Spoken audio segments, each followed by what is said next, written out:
अस्सलामुअलैकुम। जी प्रेस के खास अपडेट में आपका खैर मकदम और स्वागत है। हिंदुस्तान के शहर हैदराबाद से ताल्लुक रखने वाले 45 उम्रा जायरीन मदीना मनव्वरा के करीब एक सड़क हादसे में हलाक हो गए हैं। ये हादसा उस वक्त पेश आया जब ये मुकद्दस शहर मक्का से मदीना जा रहे थे। इस बस में सवार 46 में से 45 लोग इस हादसे में हलाक हो गए और बस में सवार सिर्फ एक शख्स जिंदा बच गया। दूसरी जानिब यमनी अखबार अल मसीरा की एक खबर के मुताबिक हमास और फलस्तीनी धड़ों ने गजा में गैर मुल्की फौजियों की तैनाती के अमरीकी मंसूबे को मुस्तरद कर दिया है। इस अमरीकी मंसूबे के तहत गजा में 20,000 गैर मुल्की फौजियों को तैनात किया जाना है। जो ये गैर मुल्की फौजी गजा में अपनी ताकत का इस्तेमाल और गजा की सरहदों को कंट्रोल करने और फलस्तीनी पुलिस को तरबियत देने और गैर फौजी कार्रवाइयों की निगरानी करने का इख्तियार दिया गया है।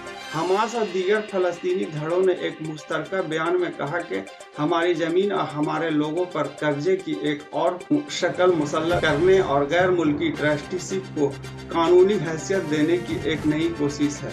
हम इस इक़दाम की मजम्मत करते हैं। मैं हूँ रजी अहमद, आप देख रहे हैं जी प्रेस। मेरे वीडियो को लाइक करें और मेरे चैनल को सब्सक्राइब करें। दूसरी जानिब यूएन के सलामती कौंसिल ने अमेरिकी सदर डोनाल्ड ट्रंप की पेश करदा गजा मंसूबे की भरपूर हिमायत करते हुए करारदाद को भारी अक्सरियत से मंजूर कर ली गई है। करारदाद के हक में पाकिस्तान समेत 13 ममालिक ने वोट दिया, जबकि किसी भी मुल्क ने मुखालफत में वोट नहीं किया। ताहम इस वोटिंग में चीन और रूस ने वोटिंग में हिस्सा नहीं लिया।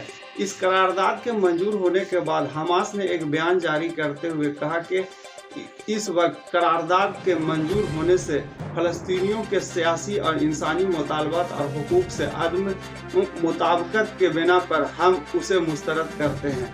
हमास ने इस करारदाद को मुस्तरद करते हुए मजीद कहा कि यह बैनुल अक़वामी सरपरस्ती नाफिज करती है और फलस्तीनियों के हुकूक पर तवज्जो नहीं देती, और इस करारदाद का मकसद हमास को गैर मुसल्लह और हमसे हथियार छीनना है। हमास ने कहा कि ये करारदाद फलस्तीनी अवाम के सियासी और इंसानी मुतालबात और फलस्तीनियों के हुकूक को पूरा नहीं करती।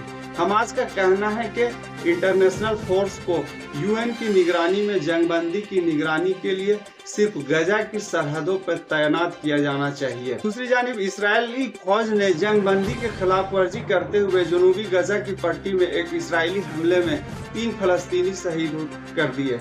इस बीच रात के वक्त एक इजरायली क्वाडकॉप्टर की तरफ से बम गिराने के बाद मुतादिद फलस्तीनी जख्मी हो गए। दूसरी जानिब अल मसीरा की एक खबर के मुताबिक लेबनान के अल मंसूरी में इसराइल के एक ड्रोन हमले में अल मंसूरी पब्लिक स्कूल के एक प्रिंसिपल मोहम्मद शौक की मौत हो गई है। इसराइल ने हालिया महीनों में इसी तरह के सैकड़ों हमले किए हैं जो गुज़श्ता नवंबर में तय पाने वाले जंगबंदी मुआहदे के खिलाफ वर्जी है। इस जंगबंदी मुआहदे के तहत इसराइल को लेबनानी सरजमीन से मुकम्मल तौर पर पीछे हटना था, लेकिन इसराइल ने यूएन की करारदाद 1701 और मुआहदे के शराइत के खिलाफ वर्जी करते हुए 5 इलाकों पर अब भी फौज तैनात किए हुए है। अक्टूबर 2023 से लेबनान में इजरायली कार्रवाइयों में 4000 से ज्यादा लेबनानी हलाक हुए और 17,000 जख्मी भी हो चुके हैं। दूसरी जानिब लैटिन अमेरिकी ममालिक ने वेनेजुएला के खिलाफ मुमकिना अमेरिकी जारहियत के जवाब में तैयारियां कर रहे हैं, जबकि अमेरिका वेनेजुएला मुनशियात के स्मगलिंग की बुनियाद पर वेनेजुएला के लोगों को कत्ल कर चुका है। अमेरिका इस तनाज़े का बहाना बनाकर वेनेजुएला के कुदरती वसाइल, तेल, गैस और कई मिनरल्स पर कब्जा का बहाना बना रहा है। अब तक के लिए इतना ही। मेरे वीडियो को लाइक करें और मेरे चैनल को सब्सक्राइब करें। अल्लाह निगहबान।